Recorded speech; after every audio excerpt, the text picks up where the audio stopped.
Amiga Lads at Play Expo, Manchester, 8 to 9 October 2016. The Drive and Talk.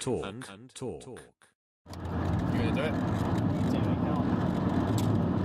Right, it's Amiga Lads. Driving to Manchester on this nice day. Yeah, been on the road since 7:30 this morning. Still not there. Probably got about another 70 miles to go. Right. About 10:40. So, what time do you think we'll be in Manchester? About 11:30. 11:30, quarter to 12, hopefully. Then we'll probably walk around the shops, have a look around, see if we can find anything that we can't find back in London. Never know, we get a spot of lunch, can't we? See what's around the traffic centre. We've got a new retro shop that I fancy going to. Can't remember where it is at the moment, but fancy going to that. Might meet a couple of YouTubers down there while we're there.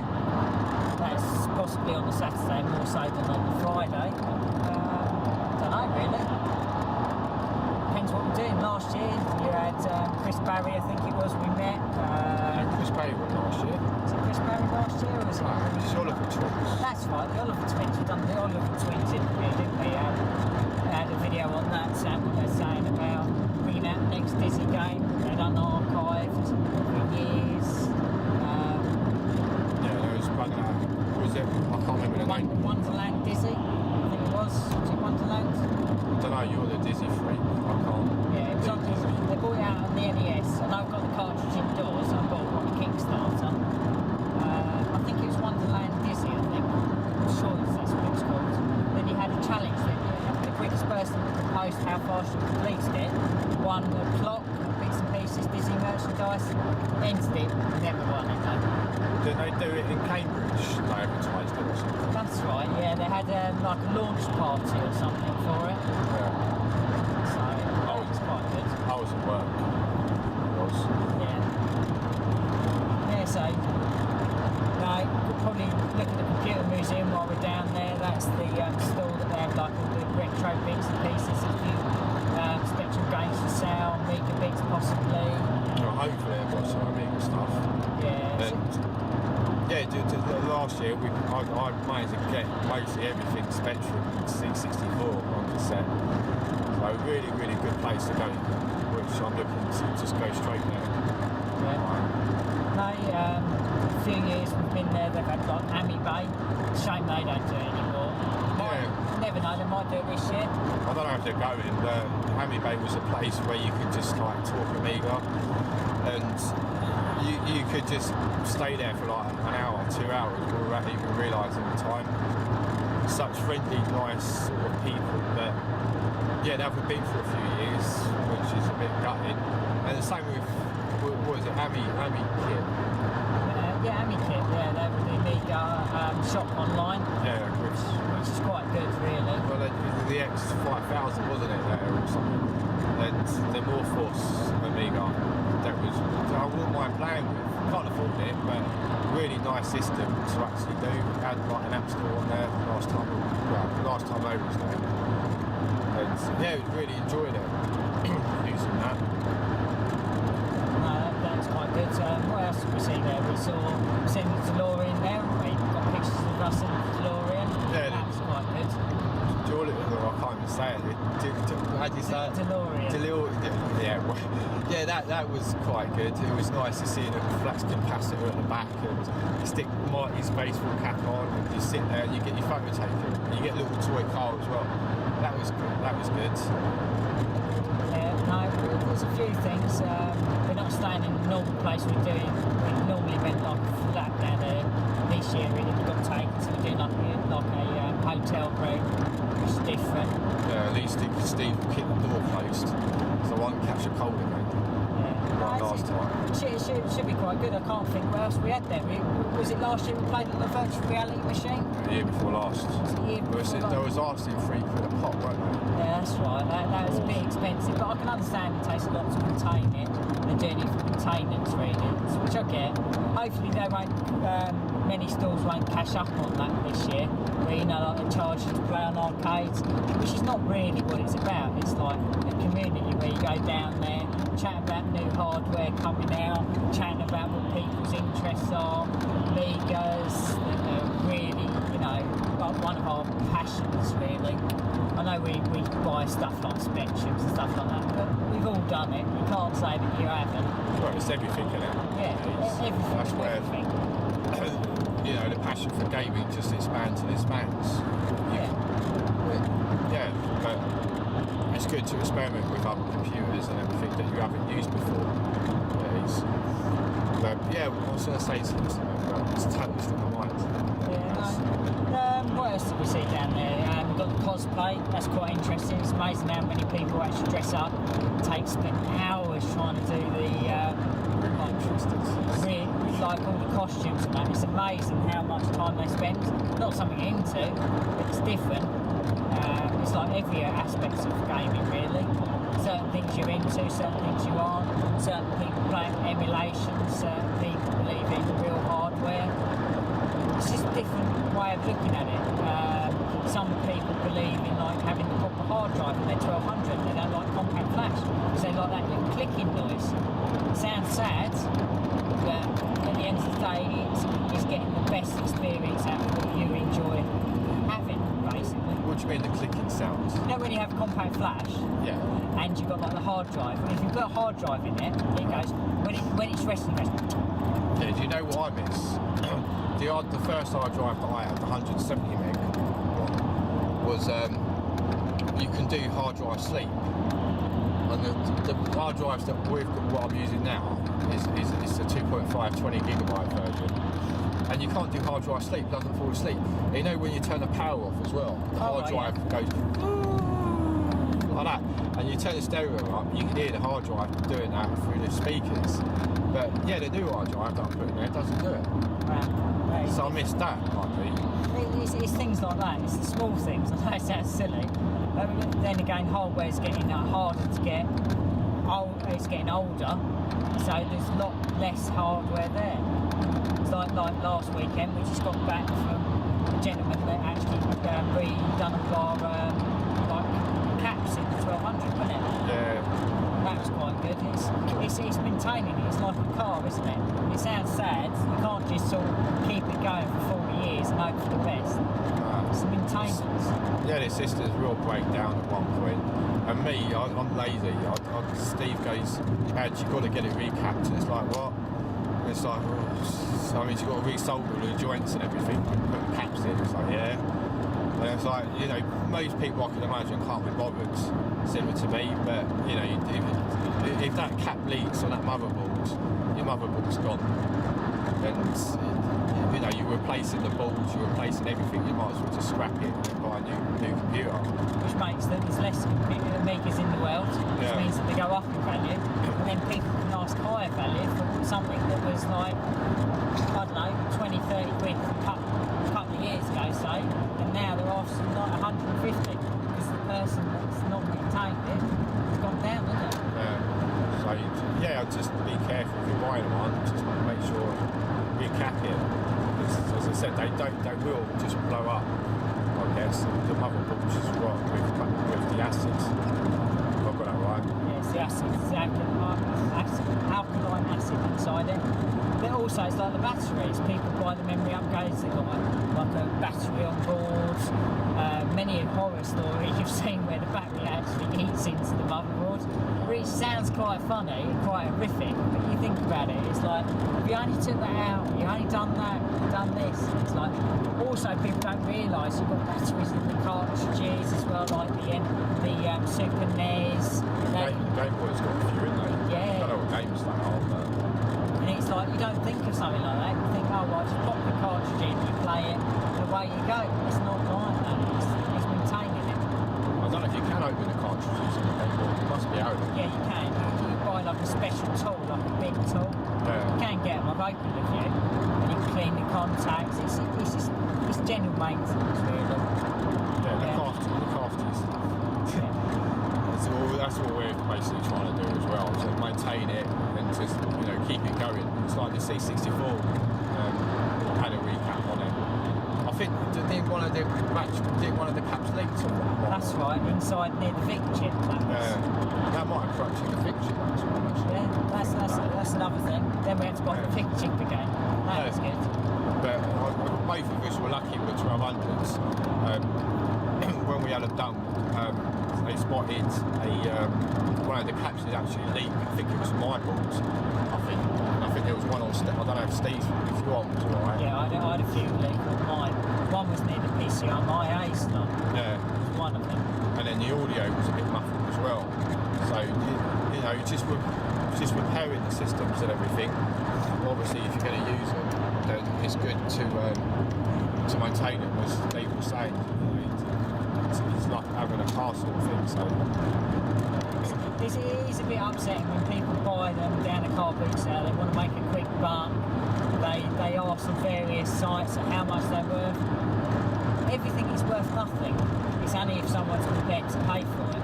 yeah. If it's like computer games, you look at it and think people just do valuations, which, to be fair, I don't think that's right. It's like if they're into it, they know how much they're worth anyway.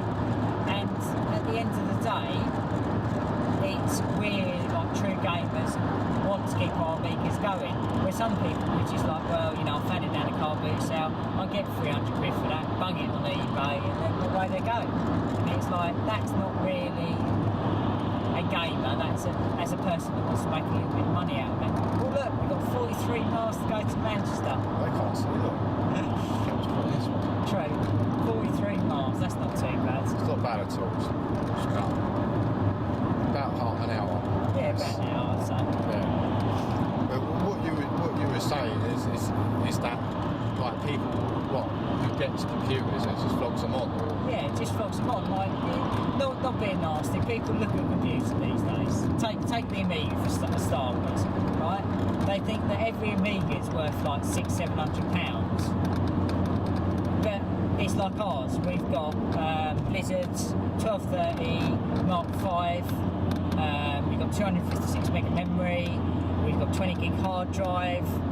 So if I'm selling mine, say for £500, they think that if they go down in a car boot sale, find a stock 1200, which they don't even know because they wouldn't know what to look for. They think that's worth 500 quid, and then people start paying silly money.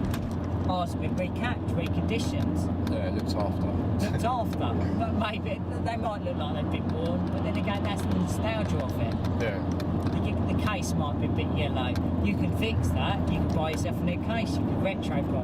It's all sorts of things that, you know, a collector or someone that's into the system can do. Yeah. It's like half the things, like you don't find people like advertise, oh, I've recapped it, I've fully serviced the damn thing.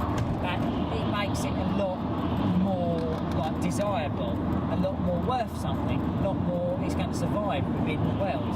We've had our 1200s for years, haven't we? 94. So you must have got yours 95, you know? Yeah, I've still got my original 500. I've still got my original CD32. CD-TV I've even got. Yeah, but you're lucky about that one. Yeah. You ain't got 4,000 though? No, I got 1500 or 2000, whichever you like to badge it as. Yeah, I want a 4,000. Yeah, that'd be the next one. But it's like they're really expensive. Yeah. That's another common one. They leak, the capacitors on them, battery leaks, don't they? Yeah. It's like, as soon as that happens, that's it. That's another one lost. And then there's less in the world. Yeah.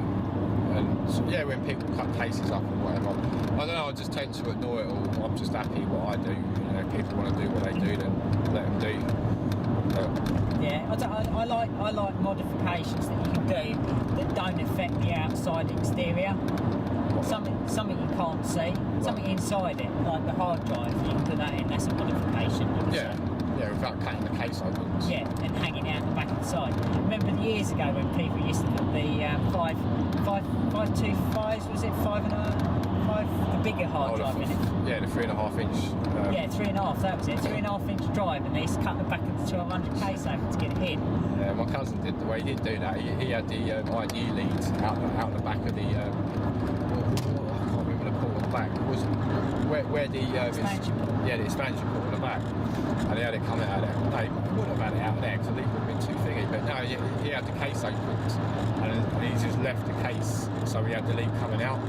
But it sounded brilliant though, as I said about the hard drive. When you turn it off and turn it back on again, the whole thing just like was so noisy.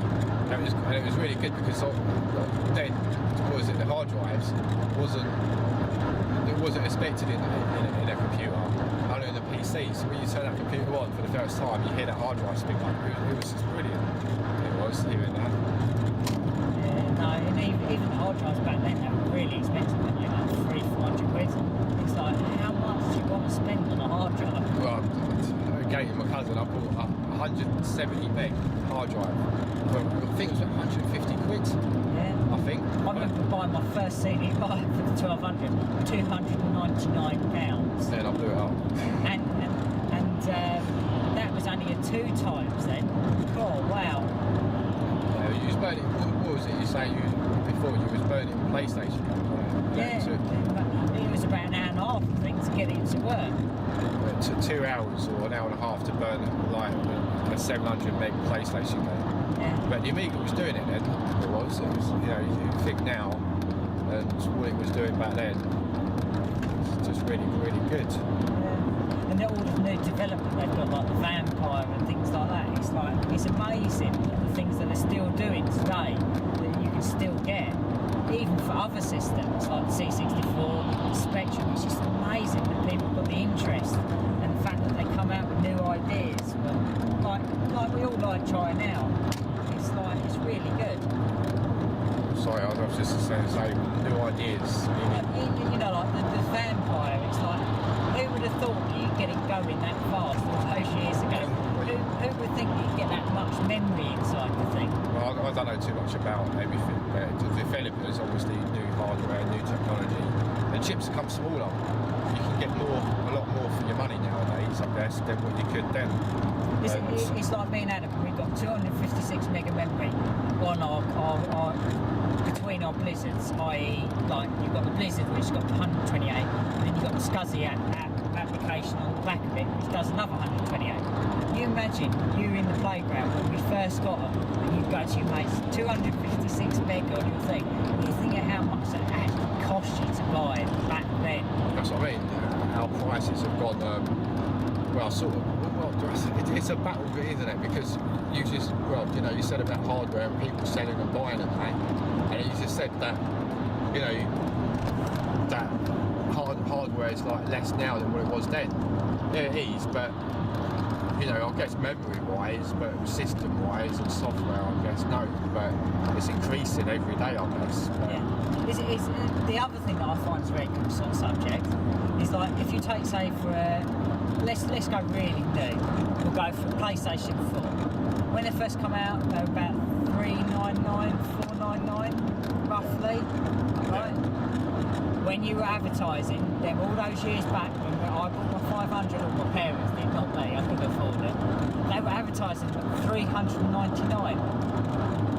Everything else has gone up. Bread's gone up, petrol's gone up. Oh, don't start with it. It's amazing the fact that systems haven't actually gone up in value as such. They've always retained the same amount of money that they come out on. Computer games, you think about it, you had like budget games, $2.99, $1.99, Amiga games probably about $10.99. Or it's just contradict yourself because they're going up. Yeah, they're going up. No, I mean as in the actual new systems. They're roughly around the same sort of price range. Well, the price of like the PS4 and the Xbox. Yeah, and the fact that if you look at say the PlayStation 4, say $299 or $399 when it come out, right? You look at the Amiga when we were buying it on the shelf, $399. Yeah. Right? How many years is it apart? Yeah, but yeah, so you're looking at 10 years, say, right? Yeah. Looking at 10 years apart, right? You'd expect something like that 10 years in the future, new technology, new way of thinking, that'd be like £600-700 worth of money now. Yeah, but if what you said, like inflation's gone up, but money's gone up as well. Yeah, but computers haven't. Consoles haven't. You could buy an Amiga back then. Yeah. For what you could buy a PlayStation 4. Yeah. For now. brand new. So Yeah, physically hardware hasn't gone up. Yeah, but you could buy a Mega Drive for 130 quid. Yeah. So You can buy a PSP for. yeah, but the computers have always been more expensive than a console. Yeah. So if Amiga come out today, you're looking at £700 to £800. Yeah, I reckon. probably. Possibly, I don't know, you know. But I'm just looking at it, like when the Amiga come out, yeah, it was 400 quid. But when the Mega Drive came out, it was like 160, 100, I'm pretty sure it was 139.99 in some places. So, you know, if you're juggling it that way, from a console to a computer, I mean, you compare a PC, you know, the same spec PC to the PlayStation 4, you're still looking at, you know, 5 to 400, well, the same sort of price. But I don't know, it's how you... The only thing that I think is a real shame now, years ago, when you sort of had like a computer, you had like Spectrum, BBC, stuff like that. Now it's really, all you've really got now on the market is console, which was always there, and you've got no computer. You've got PC, that's it, or Mac, which is upsetting really. There's nothing in the marketplace that will commandeer something the same. Yeah, You don't really ever see a computer go, oh look, we've got another 5,000 generation system come out now. It is upsetting. It's the same with arcades, isn't it? You don't really see new arcades popping up. It's like when back then we were out and about. But it's different. People aren't maintaining them, are they? No. They're all like in one place. Most of them are anyway. But you're jumping question to question. Yeah, true. You are. Because you're trying to answer one and you think, okay, I'll think about something. And then, But as we were saying, we're still travelling down to the show. we're back onto this. We're travelling down to the show. What we'll do is we'll do like a little video round inside, see what we can find. You never know. Until we get there, we don't exactly know what to expect this year. I haven't really looked it up myself. It's come around so fast, guys. But there you go. Alright, we'll catch you on the next half of the video, hopefully. Yeah. And we'll see more. Yeah, see you later. Right, good night.